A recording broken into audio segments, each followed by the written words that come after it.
Hey friends, welcome. We are so glad that you are here with us today. Hey, we have a lot of things that are going on at Christ Community Church, and we would love for you to get connected. So you can head over to our website at cccgreeley.org.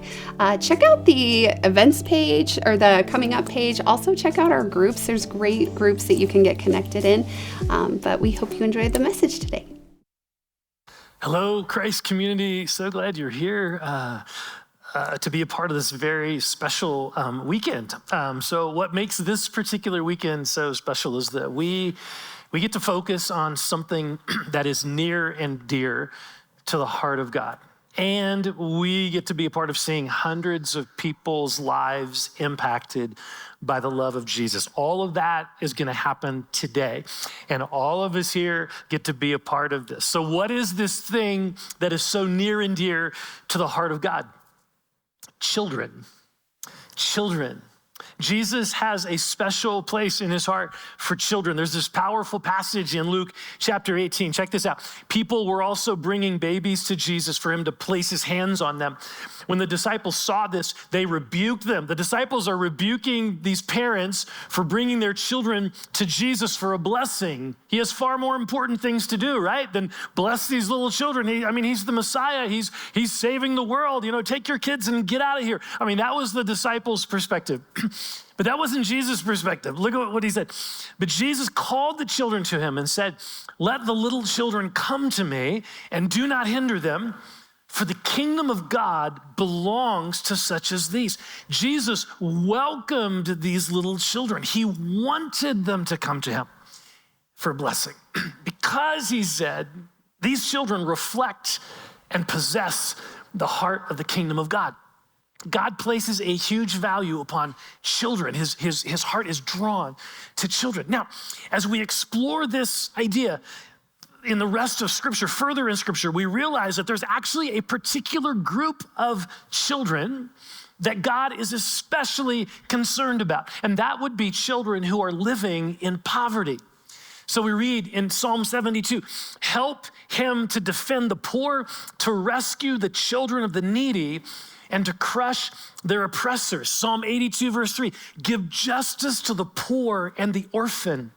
Psalm 146, verse 9, "The Lord protects the foreigners among us. He cares for the orphans and widows, but he frustrates the plans of the wicked."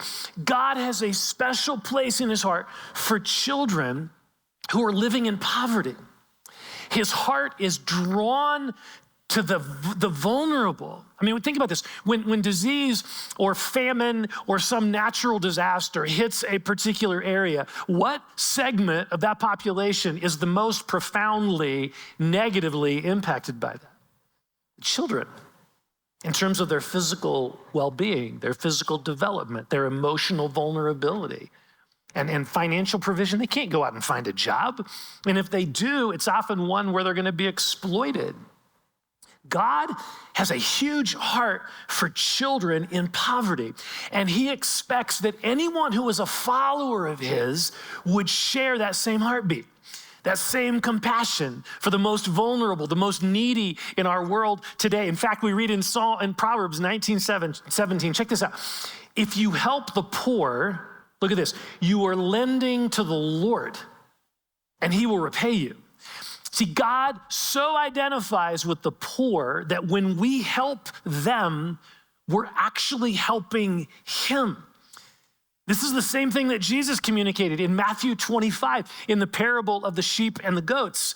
When Jesus said, "Hey, when you fed the hungry and you clothed the naked and you gave water to the thirsty and you looked after the sick," Jesus said, "You were doing that to me. You were doing that to me." There is a solidarity that Jesus feels with the poor, the needy, the vulnerable, and he wants his followers to reflect this. So it's no surprise that later in the New Testament, James would write these words to the churches: "Religion that God our Father accepts as pure and faultless is this, to look after orphans and widows in their distress, and to keep oneself from being polluted by the world." In other words, a core aspect of sincerely, authentically following Jesus is to care for children in distress, children who are in need. According to James, this is what genuine faith in Jesus looks like. The things that are on God's heart are also to be on our heart, his followers. Okay, so what do we do with this? I know what I did for a really long time. I didn't really do anything because even though I knew about what the Bible said about God's heart for the poor and children and all that, I didn't know how to do anything. I didn't know what I could do. I didn't know how I could connect with and make a difference in the life of a child who's experiencing poverty. 480 million children live on less than $2 a day. See, that's our global reality. So we're left with this dilemma. What do we do? The size of the need is overwhelming. How can we reflect Jesus' heart and his for children in poverty in a way that isn't just throwing money at a problem, but it's actually making a difference?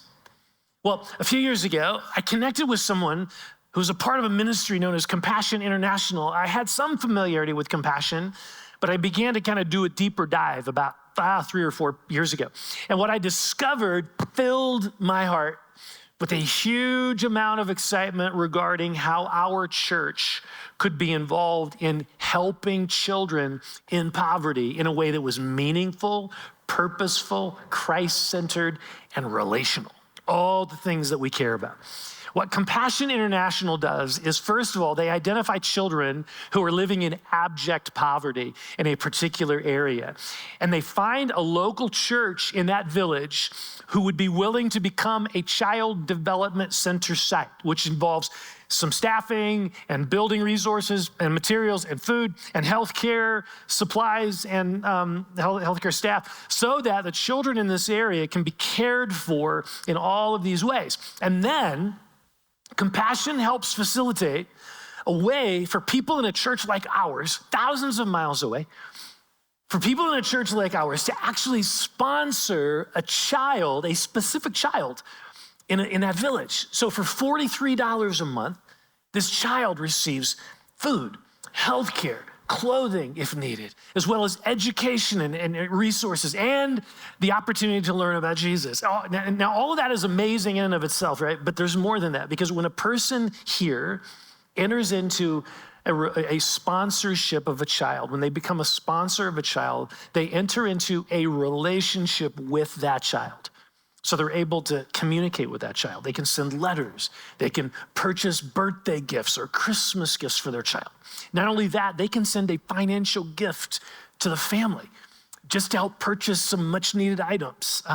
So the Compassion app, Compassion International has this app you can have your phone. It makes this incredibly simple. I mean, you pull out your app, you can write a letter, you can read a letter from your child, you can write a letter to your child, you can donate to the child, you can give a gift to the child, you can donate to the family. I mean, in like minutes. It's really amazing.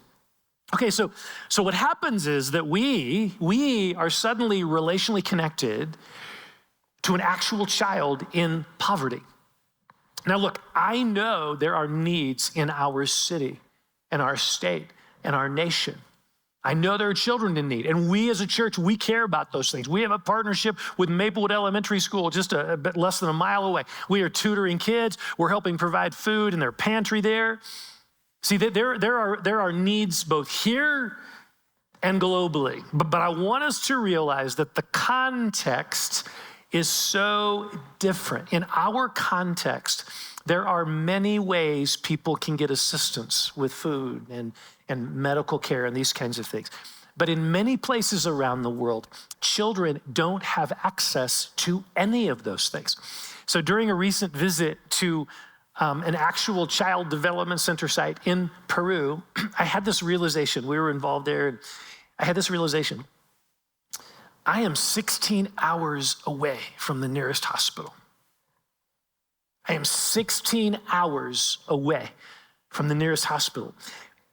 In Greeley, I am 16 minutes away from 3 fully staffed hospitals.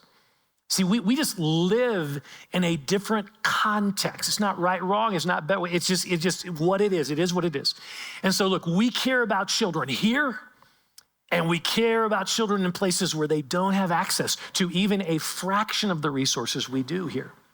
So a few years ago, after learning more about Compassion International and how their ministry works, we as a church, we decided to partner with them. And the thing that got me most excited about this partnership, this is what really turned me onto it, was the idea when I found out that we as a church could actually adopt a specific area, a specific village that no other church had adopted, no other church was investing in. And we, our church, could see that every child identified in that area as being in poverty, they would be sponsored, and they would now be receiving food, clothing, healthcare, and learning about Jesus. I thought this was the coolest thing because I knew we wouldn't be making a difference just in the life of a child. We'd be making a difference in an entire village, an entire community.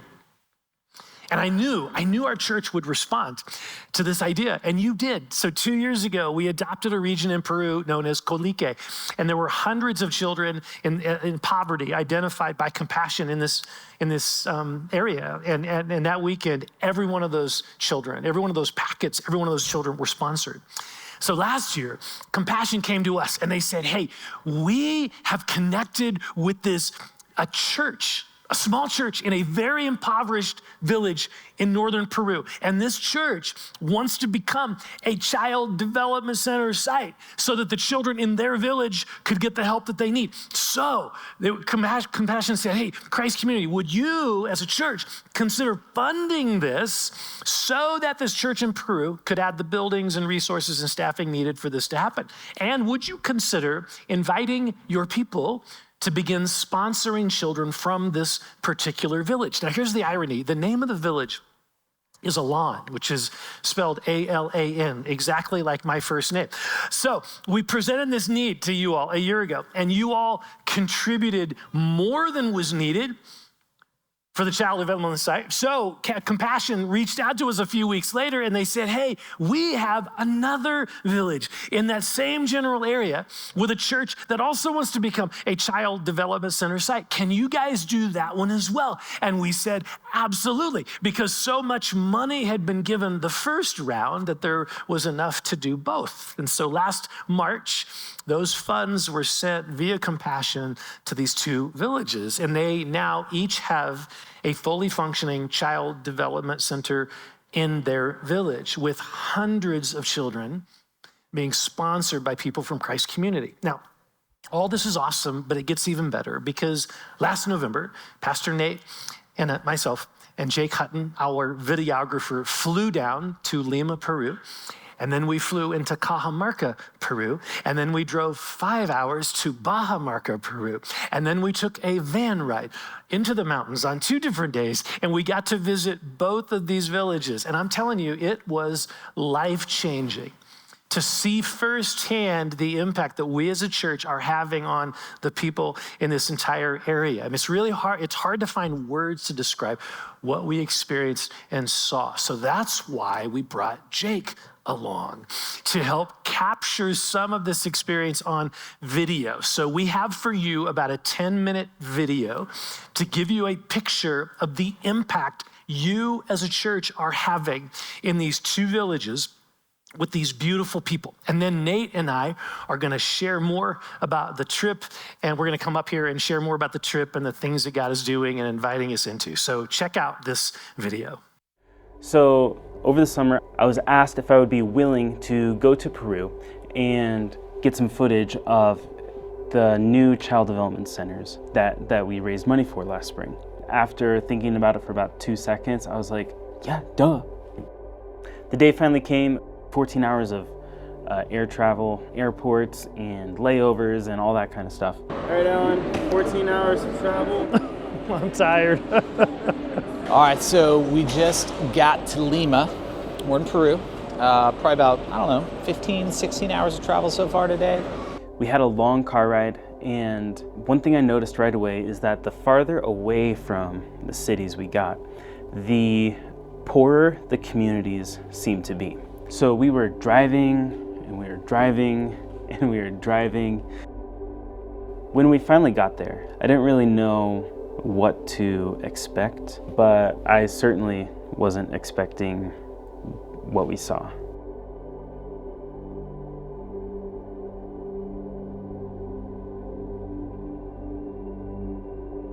So the entire community came out, right? And this is just the level of hospitality that they showed us. It's not like we were special or that we deserved it in any kind of way. This was purely out of the goodness of who the people of Elan truly are.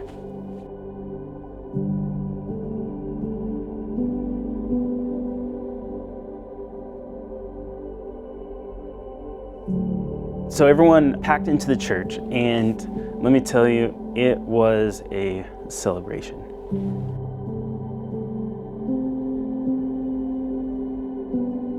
Enthusiasm, the excitement around the church that they had, it was really incredible to see. I later found out that it hasn't always been that way, but that these child development centers really sparked new and kind of revival within that community. So the child development centers that we saw, that we toured through and walked through, what I was most impressed with were the teachers that were there. I mean, they did a really good job building these classrooms, furnishing it with desks and chairs and visual aids on the wall. But it was these teachers that really made that classroom come alive. I saw kids, they were enjoying the school, the learning experience, and the environment that they were in. Those kids at that child development center, they are in really good hands. So day one was a whirlwind of traveling, car rides. Day two, we went to Padawaz. And getting there was much the same, from the church van on the Jeep trails, drive up there, to the views we saw on the way, but that doesn't mean it in any way got old.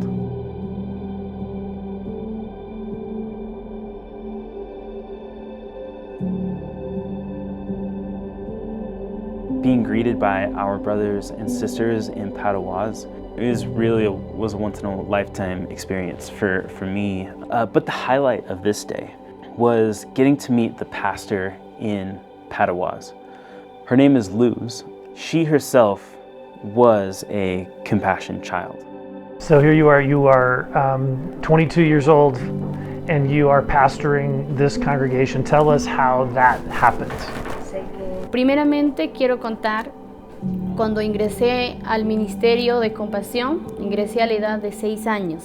Entonces mi emoción era, siempre oraba diciendo que quería conocer a mi madrina. Y luego fui al siguiente campamento que hubo, pero fueron los propósitos de Dios.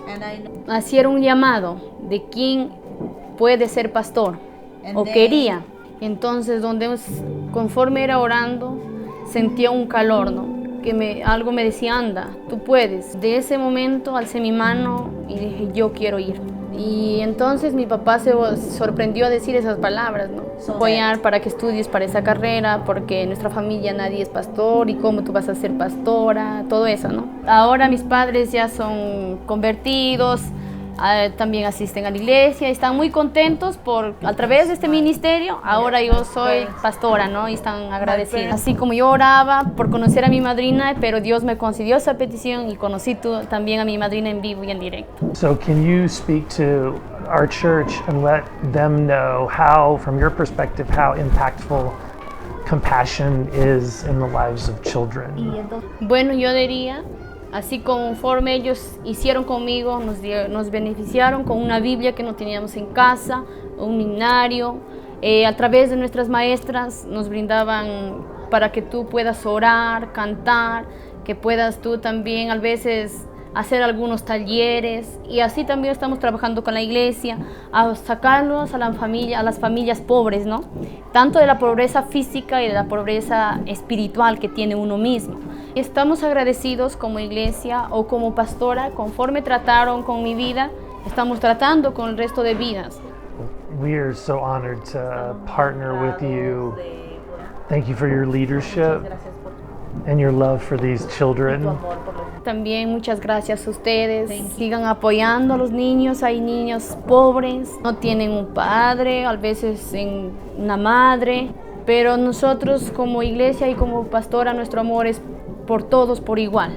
porque en casa ellos tienen una Biblia, cuentan con una Biblia, como ministerio les damos una Biblia, le hemos dado su kit de higiene, lo hemos también llevado a algunos eventos a pasear, o a veces algunos están estresados, y cuando al perder un familiar o si no también en las clases, pero sé que como iglesia nos hemos puesto a interceder, a orar tanto por las personas que apoyan, así como ustedes como padrinos, y también los niños por su vida espiritual. We visited some homes and we were just reminded of why Compassion has this partnership in the first place. Last night we were with a single mom in a small leaky roof, rock floor, cooking in a pot on a fire outside with 3 children. It just reminds me of the significance of compassion. One of those children is a sponsored child, and so that family is receiving food. That child is receiving medical care, and they're learning about spiritual things.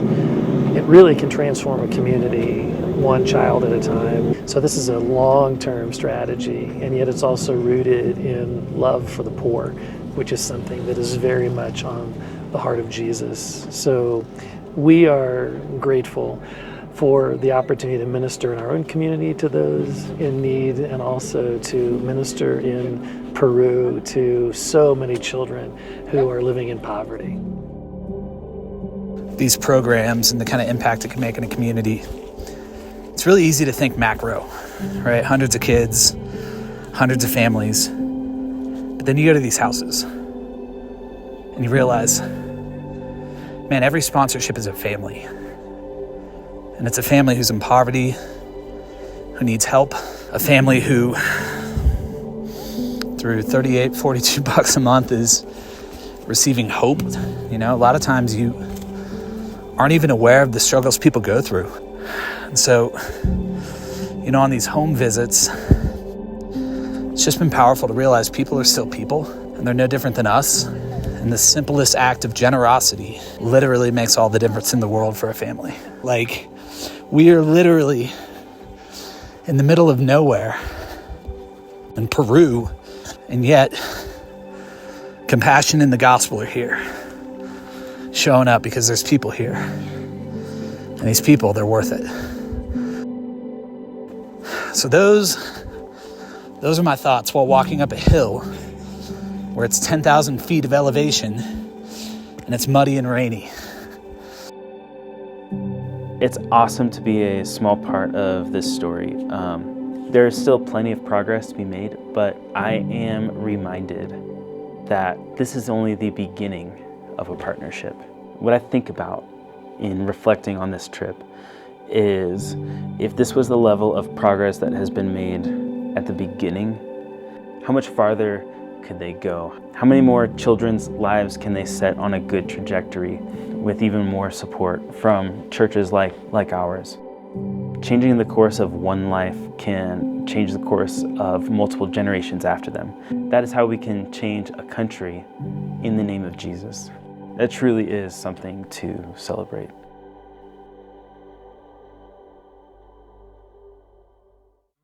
I have up here with me Nate Davis, pastor of outreach here, and we wanted to have a conversation really about what we experience and what opportunities we as a church have to continue to impact the lives of children in poverty and their families. So we thought we'd start by just talking about the impact of this trip on us. So Nate, why don't you just talk about the impact this trip had on you? Yeah, so I'm going to use a metaphor or an image to try to kind of explain what this is like for me. So when I was a little kid, I used to go to my grandparents' house, and they had this old TV, you know, the one with the dials and the bunny ears behind. And I would sit there and I'd watch cartoons as a kid. Often it would be really grainy, fuzzy. The sound would come in and out based on where you were sitting.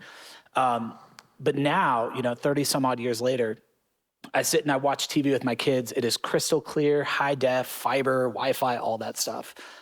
For me, that I think is like the best image of kind of where I was at before going on a trip and where I'm at now on the other side of the trip. Because the reality is, like, conceptually in my mind, I've always understood the needs that exist in this world. I've always understood why an organization like Compassion exists, to try to be able to meet those needs, but it's all theoretical in my head. After this trip, when you go to these places and these theoretical ideas actually become names of people who have stories that you've sat in their house, it just becomes so much more real and tangible. And so on the other side of it, that's, I think one thing that's more real for me is just the magnitude of the need. But there's a flip side to that as well. The other thing that I saw is the magnitude of the kind of impact we can make as a church. Because I saw what they did. I saw the growth that's been happening there. I've seen the families that have been impacted by Compassion. And so coming back, I'm like, yes, this is real. Like, we need to care about this. We need to do more, because we can do more and God can use us to do it. Yeah, I think for me, probably the biggest impact, you saw a little bit on the video, but in both of these places, the entire village had come out to greet us and thank us, and they were lining the streets. So you could see the number. They were lining the streets. It was like this hero's welcome. It was one of those experiences. I'm never going to win a Super Bowl, so I don't know what that. Maybe you remember how many people wanted to do pictures with you? Right. And so, but it was just the appreciation these people, the entire community had for us. They had city leaders there, and we were just there on behalf of you all, but it was so powerful for me. The other part, I think, was from the video, just the level of poverty there is just, it's hard to fathom. The one photo here we have of this home that you saw in the video, this woman, dear woman, she's cooking on her front porch. You saw the inside, there was one light bulb, and rain was coming through the roof. And she's taking care of these kids with like nothing. And so it impacted me just knowing that there's a church there that is loving her and helping resource her. And we have a relationship with that church. And so that was very significant. And so I was just moved by the need and the impact that was happening. The other family we visited, we'll show a photo here. This was a little bit of a hike, as you know, from Nate being out of breath. And we were up more in the mountains, and we couldn't really see the view because it was foggy that day. But those views on that van ride, those were from a drone. So that's literally where we were standing. And so Jake had a drone. And so all of those images, they weren't stock images. Those were actually captured from Nate with his drone. So something cool happened at that second home. You want to talk about that? Yeah. So there was a kid there actually who is actually waiting for a sponsor. And Rob, he was our Compassion rep. He's just an amazing guy who's walked with us through this whole entire journey. But Rob connected with this little boy so much so that he went and he talked to the pastor of the church and said, hey, is this kid a part of the program? They're like, yeah, he's waiting for a sponsor. And Rob's like, hey, I'll sponsor him. So on that trip, Rob got to tell this kid, hey, I'm going to sponsor you. Got to set all that up. And now he's in relationship with him. It was that was so awesome. To see the joy that brought to that family. Yeah. It was amazing. It was powerful. I want to just one other thing in terms of the impact on me, and I don't know how to articulate this really, but I just have noticed how a lot of times in my life, I don't notice children. I'm 2 feet taller than them, and I don't make eye contact. I don't really see them. And this trip has made me more conscious of seeing children and making eye contact with them and connecting with them. And so, you just you live 2 feet above them, 2 feet taller, and it's just easy to forget how precious they are. So that's been an impact that I continue to notice in my life. Let's talk about the difference, not only it's happening in us, but the difference it's having in these communities, because we visit 2 places here where we've helped start both of those child development center sites. So talk about what you notice in terms of the difference that's happening there. Yeah, so one of the areas where I've definitely seen a difference has to do with families.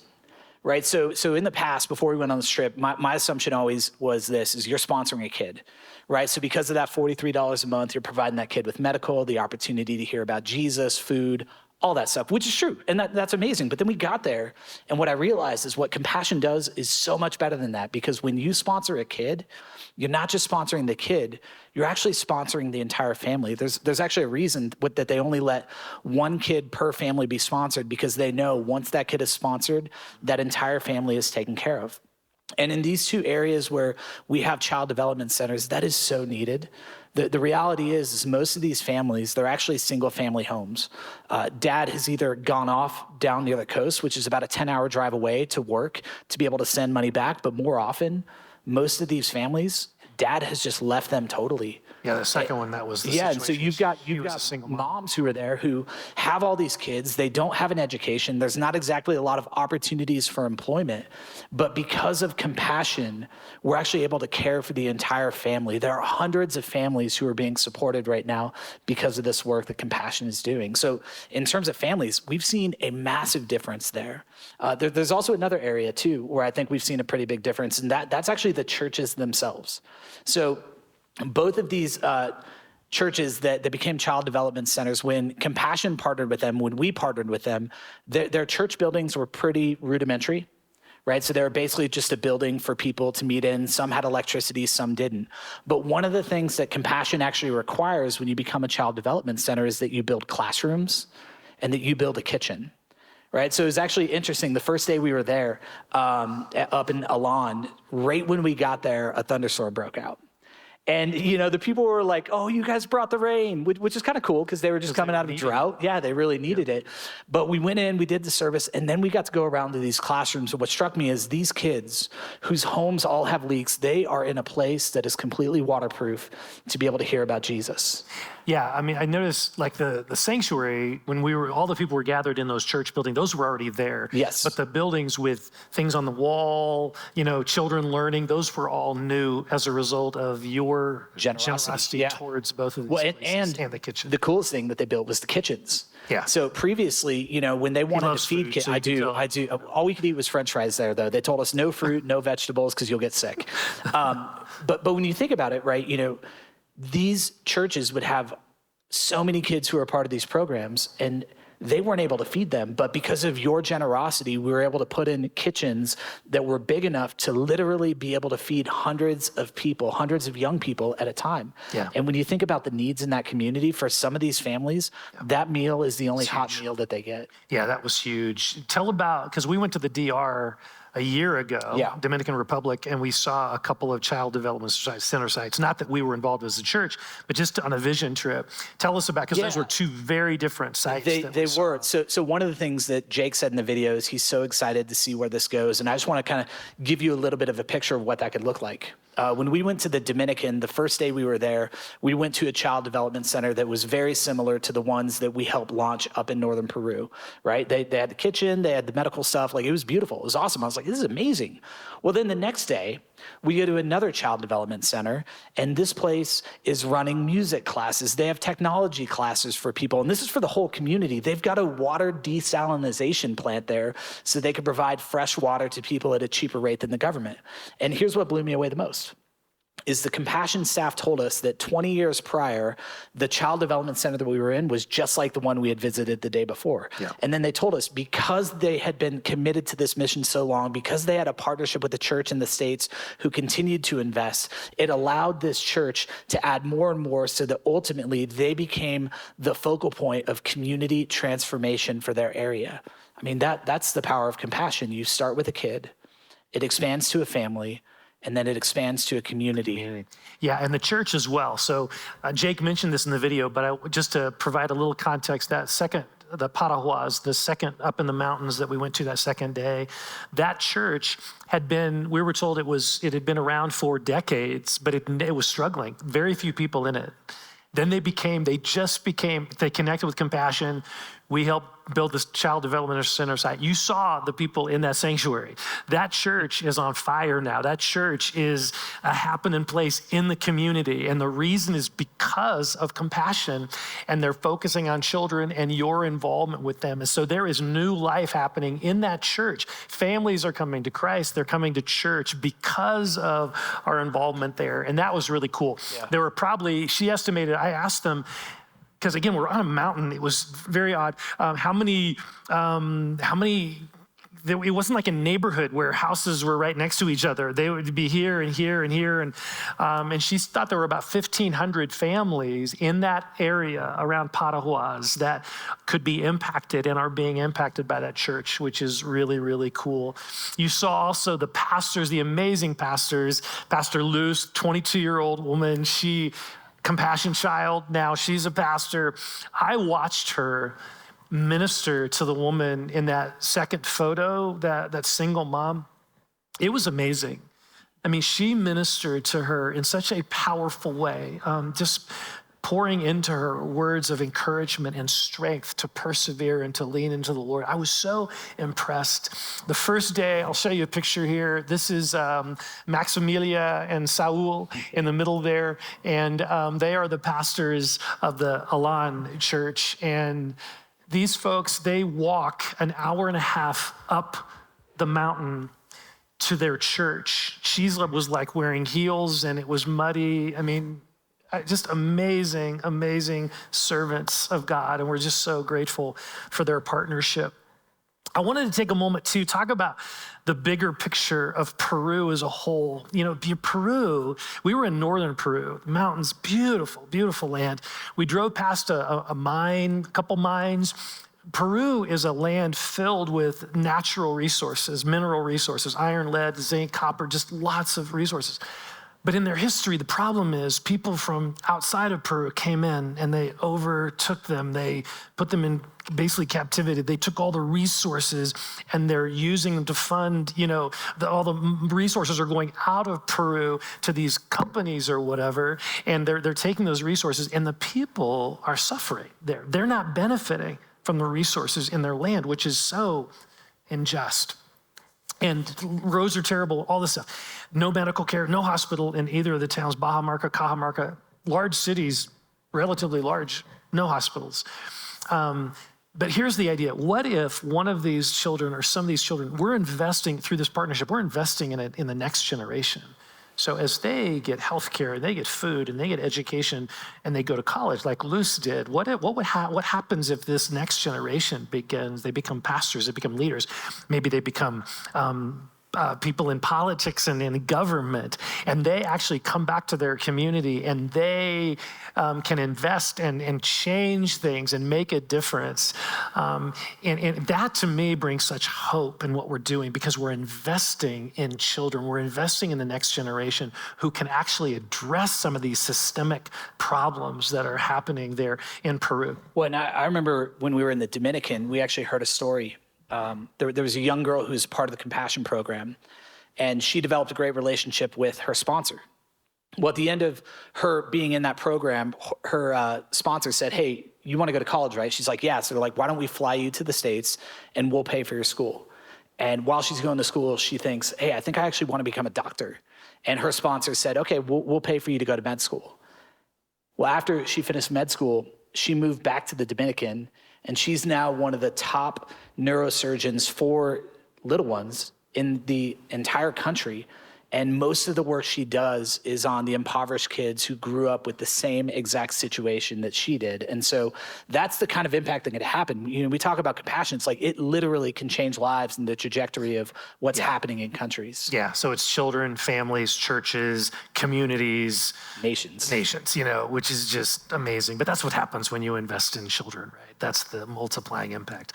So what's the opportunity we have? Well, Compassion has identified 150 specific children in these two villages, Alan and Paraguas, that need sponsors. And this sponsorship will, again, not just impact the child, but family, the community. We have a photo here of that's a couple from our church. I got to meet their child that they sponsor and take a picture with him and his mom. And so that was very, very cool. So what has child sponsorship meant to you personally? You've been a sponsor for a while. What's it meant to you and your family? Yeah. So we have been Compassion sponsors for about 10 years now. The oldest kid that we sponsor, he's 19 years old. His name is Sadis. He is over in Dilla, Ethiopia. And then about 6 years ago, we sponsored a young boy named Jose who lives in Brazil. And then a couple years ago, when we were doing the big push for the Kalika area, we sponsored a young girl named Jennifer. Compassion is near and dear to our heart as a family. You know, and I think it is for a lot of reasons, honestly, because, you know, I can talk to my kids about like the needs of the world and all that kind of stuff, but for them, they don't really understand it unless it's somebody who is their same age and that they can kind of see as a peer. You know, like when they look at the kids that we sponsor, they're like, oh, these are like people I could go to class with. It makes it a lot more real. But beyond that, it also gives them a real easy on-ramp to get connected to some of the things that God is doing. Because, you know, the reality is, like, you talk about poverty, you talk about issues, like, it's so hard to go, like, what do we do? Like, how do I help my kid understand what this is and how they can be involved with it? But then Compassion steps in with these sponsorship programs, and my kids have the opportunity to relationally connect to somebody that they're helping. Like, that is language they understand. I remember my oldest daughter, or second oldest, I guess, technically, Ryan, this is probably about, like, I don't know, 7, 8 years ago. She would spend every Christmas making these little bracelets. She called them Jesus Loves You bracelets because she wanted to buy Sadis and his family a goat every Christmas.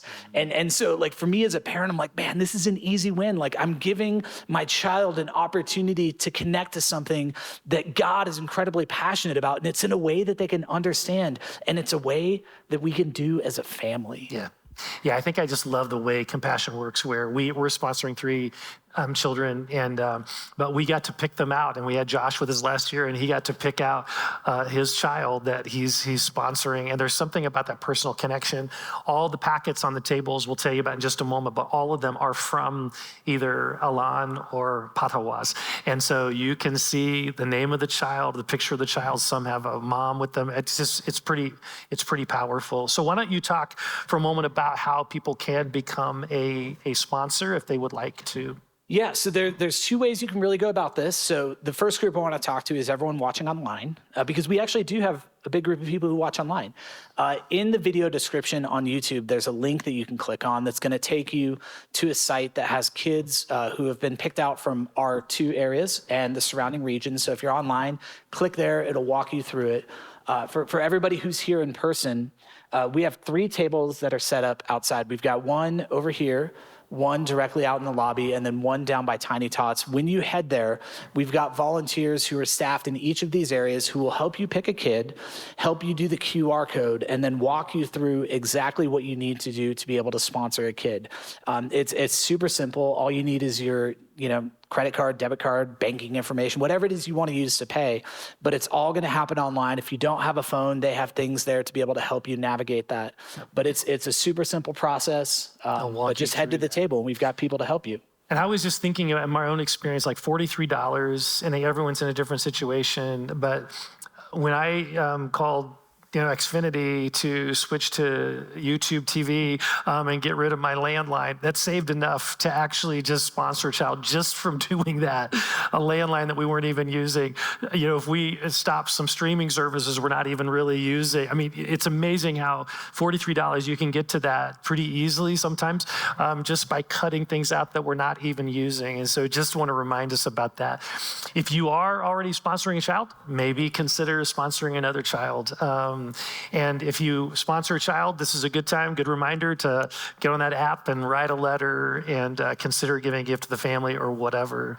One other aspect of this that we wanted to highlight before we kind of dismiss you to tables and all of that is Compassion International is an amazing organization, and I've just been so impressed with them. I got to spend time with the board of directors just a few weeks ago. These leaders are incredible. They love Jesus. They're amazing staff, and I just love the way the organization. They win awards all the time in terms of the administrative costs compared to money that actually gets resources to children in need. It's really an amazing organization and all of their philosophy and all that. And so it's so powerful. Currently, we as a church are sponsoring 558 children, which is 558 families being impacted. And now we have the opportunity to impact and sponsor 150 more children in these 2 villages and families and all of that.